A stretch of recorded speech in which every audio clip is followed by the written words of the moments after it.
ba hinahanap mo dyan? Si Paxi, di ko makita. Saan ba kasi? Saan mo ba pinagtatatabi? Di ko makita dito. Ayun si Paxi oh, katabi ni Ducky Duck. Saan? Wala naman dito Pinaka-ayoko sa lahat. Yung pinag-aanap ako.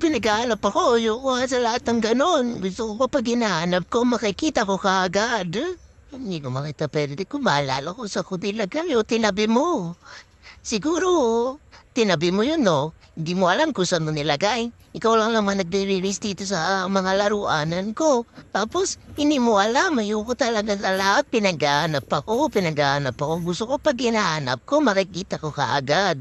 Wala naman dito eh. Hindi ko makita eh. Asan na ba si Paxi ko? Nauhaw na ako. Mama, saan ba kasi? Wala naman dito eh. Gusto ko maglaro kay Pax. Ma, hindi ko talaga siya makita. Kahit sa ilalim, hindi ko makita. Hindi ko siya makita. Uy, andyan ka pala. Kasi naman eh, hindi ginagamit yung mata eh. Nanggigigil ako sa'yo. Parang ayoko na kitang laruin. Kaya pala tayo hinahanap. Bahala ka na dyan. Nakakagigil ka. Ko na lang maglinis dito, mama, ha? Inom muna ako. Linisin mo na lang yung balat ko, ma. Bye.